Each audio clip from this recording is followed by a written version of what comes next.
Hey everyone, Robert here, author of Expansion Mastery, the practical guide to living a fully engaged life.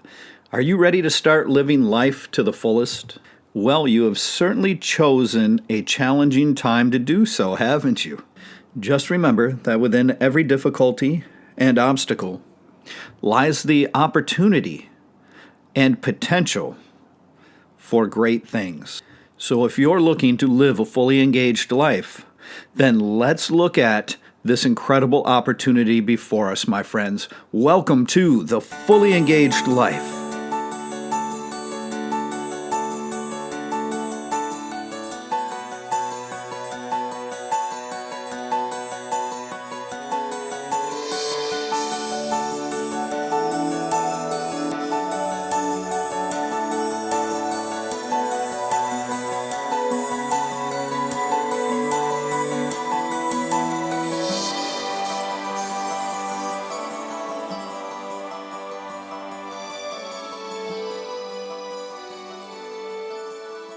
Welcome back to the show, everyone. You know, this really is an incredible opportunity, the perfect time to work on ourselves. When there's chaos swirling all around us, we need to be the eye of the storm. We need to be that calm, and we need to seek that place where we can focus on our own expansion. And what else are you going to do?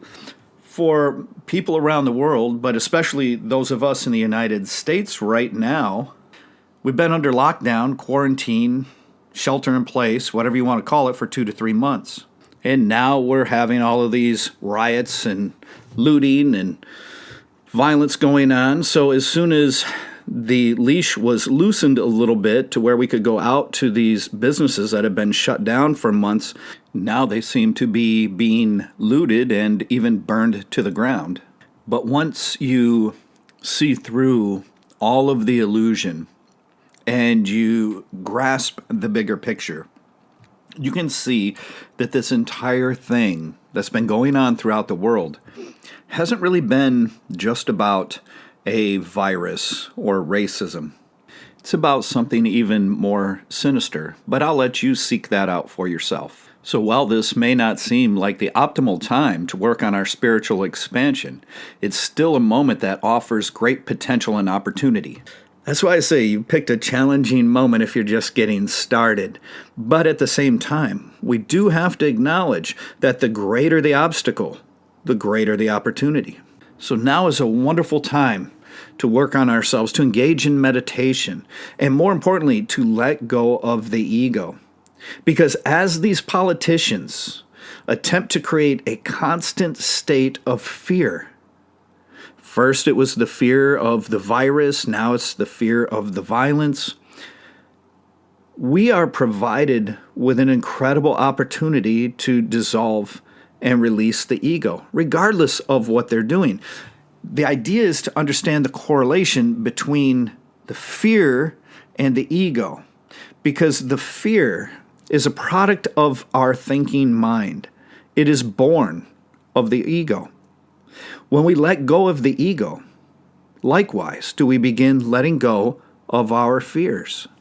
This in no way diminishes the absolutely incredible nature of what we're going through at this moment, but it does allow us to have a greater sense of control over ourselves while the world around us is in complete chaos. And after all, the only thing in this world we are truly capable of controlling is ourselves. So I would like to address this idea of what the ego is, why we need to release it, to dissolve it, let it go, and why this is an important part of spirituality. Now, I've taught this before in various ways, but I want to be very clear on this again because right now, this sense of clarity is extremely necessary. There is a spiritual movement that is false, twisted spirituality that is teaching that we need to embrace the ego, we need to allow the ego to be free and to grow, and that it's a great part of us. This is actually in direct opposition to all of the authentic spiritual practices that have been passed on for thousands and thousands of years. And it just mirrors everything else that's going on in the world right now as far as how reality is being turned upside down and inside out. All logic is being inverted and twisted. We have to understand that this is a reflection of that.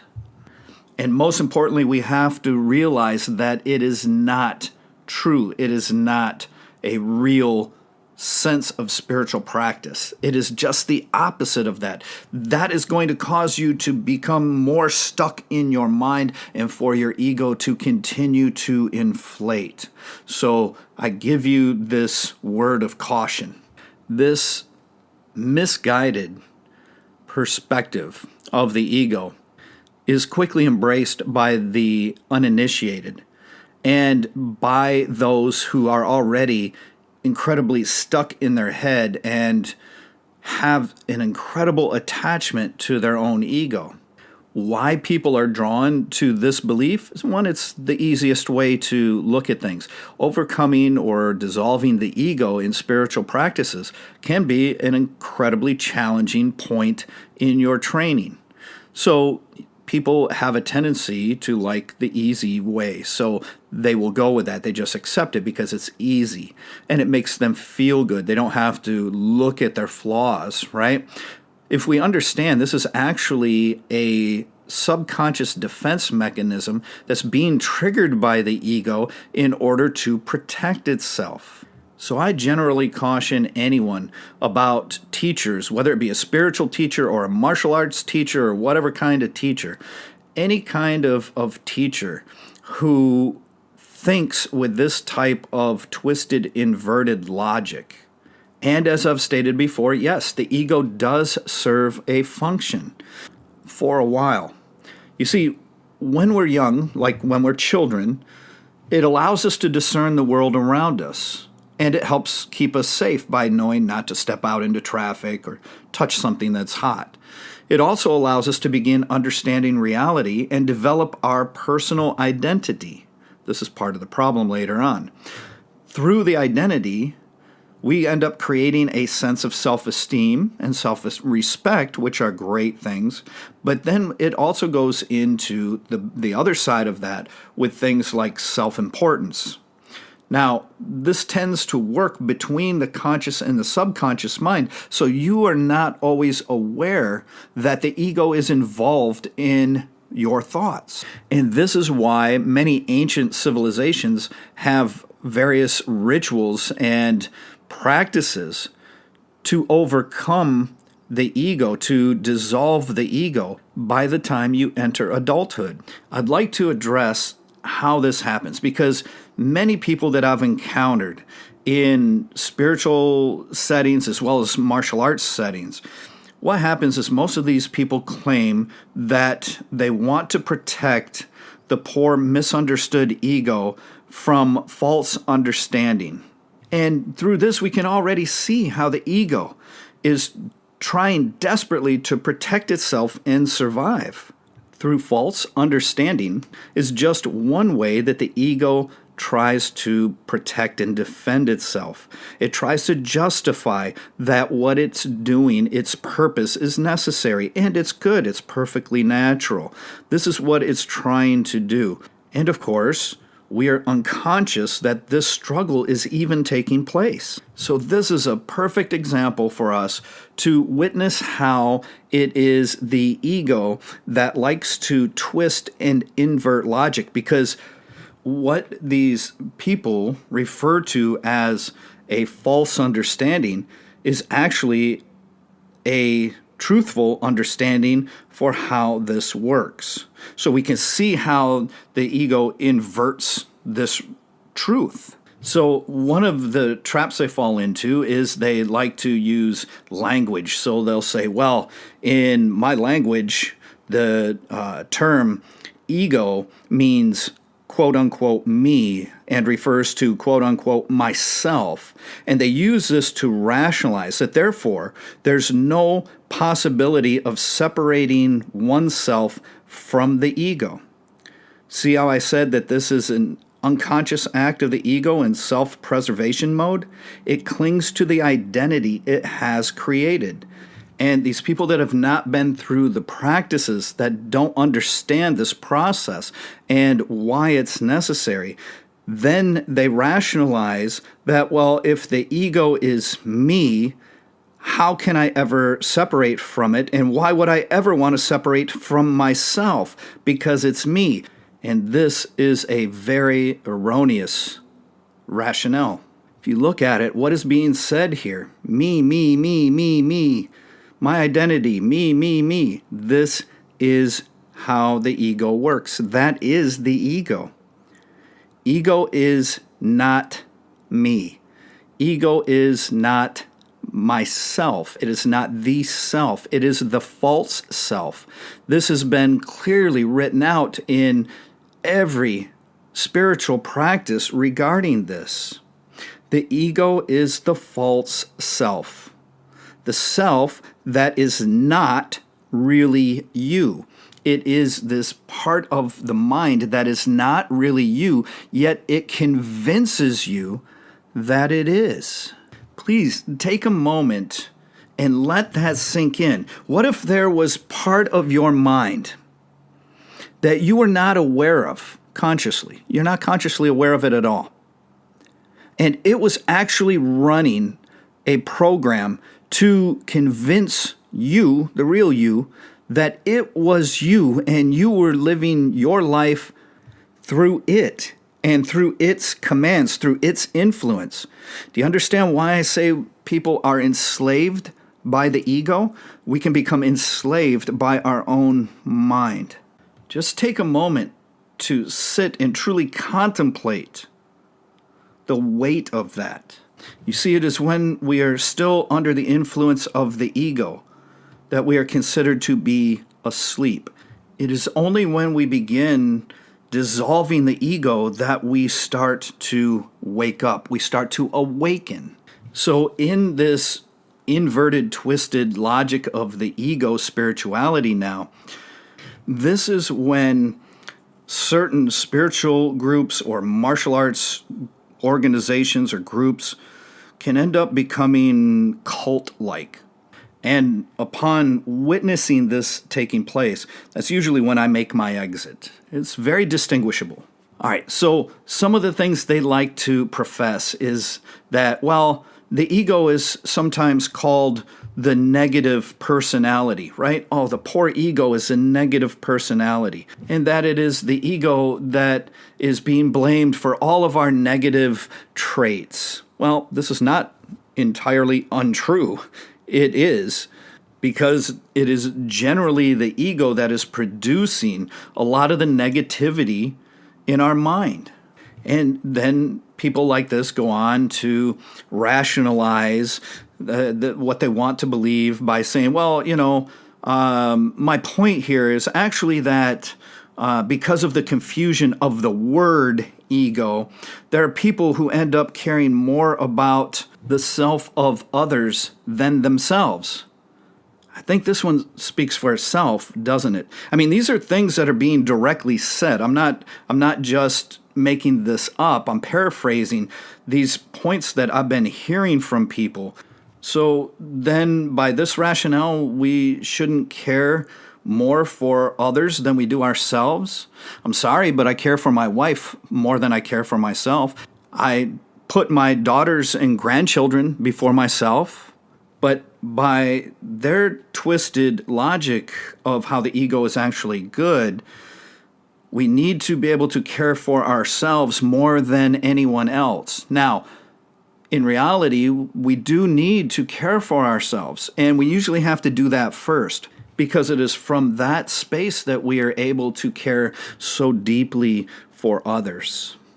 So that logic indicates that we need to embrace our ego to make sure that we don't care for other people more than we care for ourselves. Now, from a martial arts perspective, they're trying to defend the ego and claim it's necessary in order to defend ourselves in a combative situation. But in reality, in authentic martial arts training, with the traditional training where we actually polish the mind and our spirit along with our physicality, we let go of the self. Part of the primary teaching is to overcome the false self, the ego, because without accomplishing that, you will not be capable of grasping the deeper meanings of the principles and attaining the levels of the masters and grandmasters.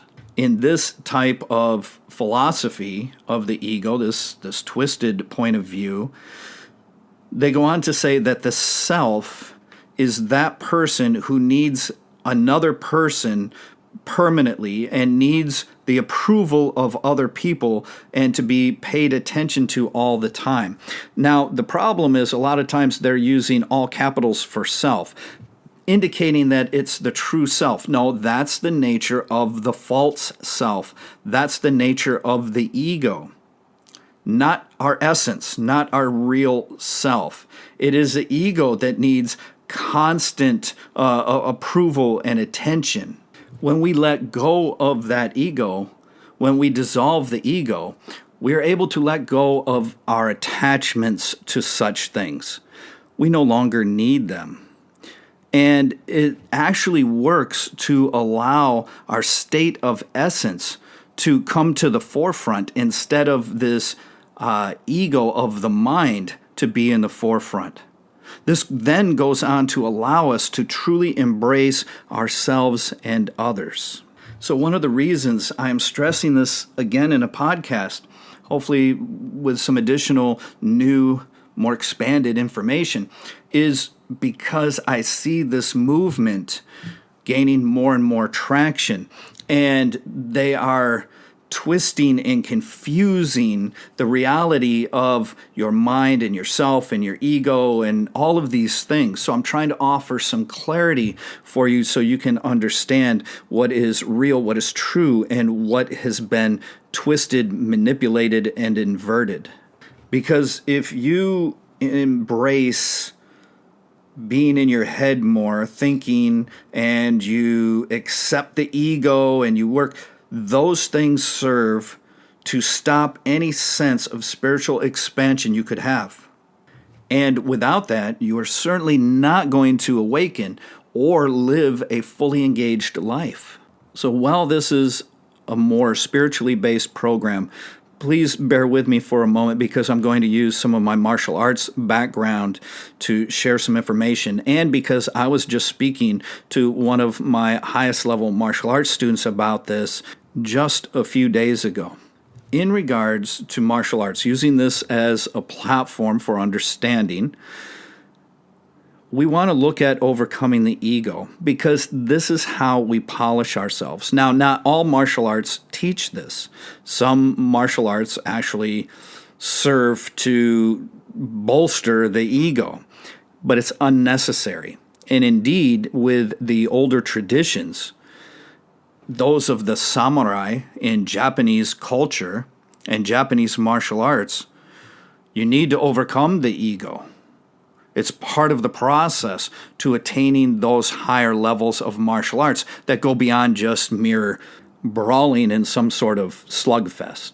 They would work at overcoming the ego and polishing their spirit, bringing forth their sense of essence more in order to give themselves a sense of balance because of the violent nature of the defensive techniques that these soldiers needed to have.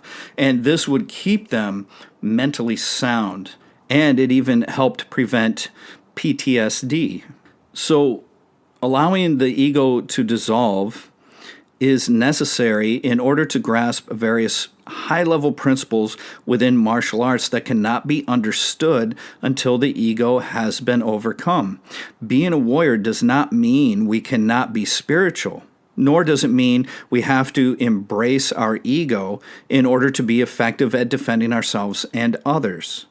It's kind of absurd to think that. Look at the old phrase, live in peace, but never sell your sword. This is an example of the balance. We live in peace, right? 99.9% of the time, hopefully, we get to live in peace. But when the time arises, if it arises, that we need to defend ourselves or others, we are capable of doing that. We don't get rid of the sword, because that's when we can be defeated, injured, killed, etc. And I share this because it's pertinent to our times. Look at how they're trying to disarm all the gun owners in the United States and Canada. And then take a look at other countries that went through that same process, and look at how that turned out. And continuing to use this martial arts example, look at the term samurai. It literally translates to serve. And these warriors would serve truth with honor, regardless of the outcome to themselves, even if it meant their own death. You see, it's when we are consumed by ego that we think it has to be all or nothing, but this is not true. We don't have to live our lives fighting all the time, or always in peace all the time. We have to learn to live with the times that are appropriate. We need to have this balance.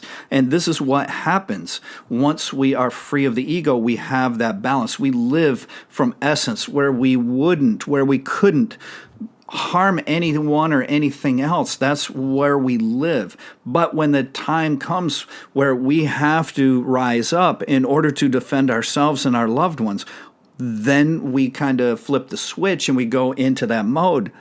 But it's still from a place of egolessness. It isn't out of my ego that I defend myself and others.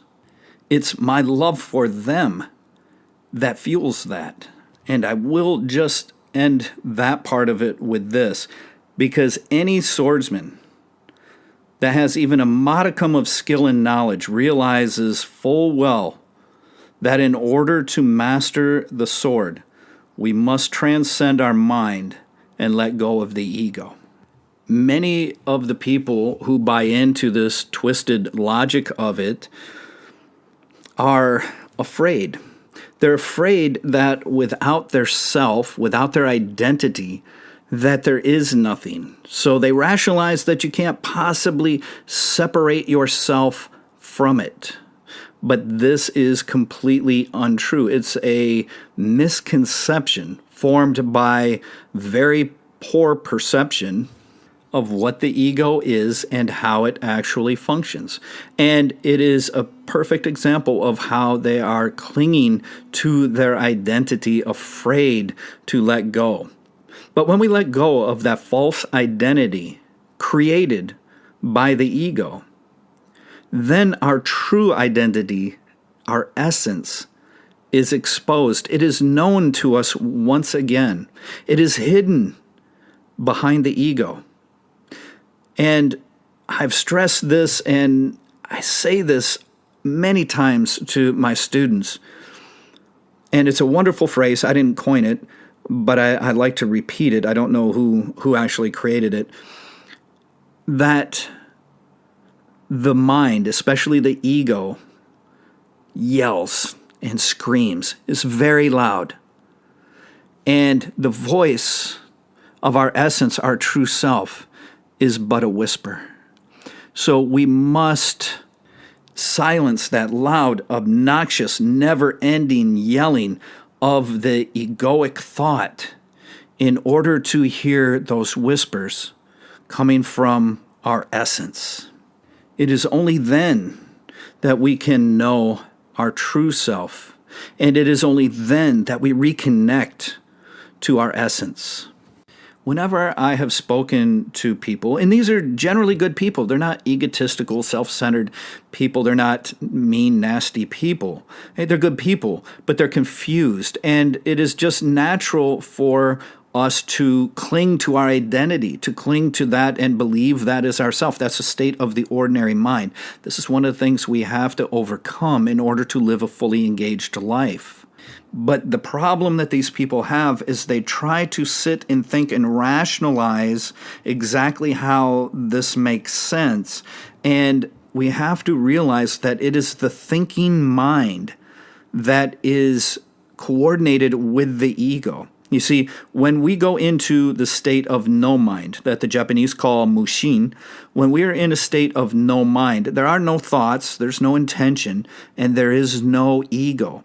When we re-enter, reactivate our mind and start to think, when our mind is no longer still, but it is active in thinking, the ego is triggered along with it. Where you have thought, you have ego. Where you try and rationalize, the ego is trying to do the rationalizing. So you are in a no-win situation with your own mind. So you have to be free of that. You have to transcend the mind in order to know your essence. So beware of the trap of embracing the ego, whether that is taking the easy way out, or whether that is embracing the twisted, inverted logic of spirituality. It is a road to self-destruction.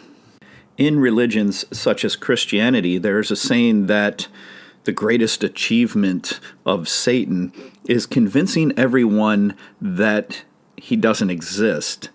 Well, look at this from the ego perspective, because the greatest achievement of the ego is convincing you that it is you. And this is why it is referred to as the false self. And this is also why overcoming the ego or dissolving the ego, letting go of the ego, is always at the heart of authentic spiritual systems. And there are practices in place that help us to do that. I've shared many of these in my book and on these podcasts. So this is a suggestion. Instead of being pulled into the low vibration and negativity of the chaotic world around us, make the conscious choice to instead work on yourself. Take this time as an opportunity to further your spiritual expansion. Don't get pulled in to all of the drama, because that feeds the ego. Keep a high vibration. Focus on working on yourself, because the world around us does not have the power to stop any of us from our spiritual expansion unless we submit and allow it. And this is a choice that each one of us has to make on a daily basis. So we have to choose consciously and we have to choose wisely. Please make sure to visit me at www.expansionmastery.com.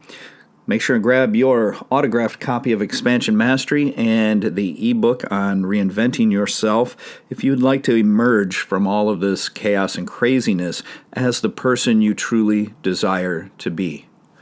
Please help us out by sharing these podcasts and interacting with us on all of the social media platforms. Sharing all this stuff, everything we do with your friends, really helps. And as always, I appreciate your help. I appreciate all of the interactions, all of the comments and messages and things that I've been getting from everyone. I read every single one, and I appreciate them all. Until next time, my friends, I wish you the very best in your practices and your life. Take care.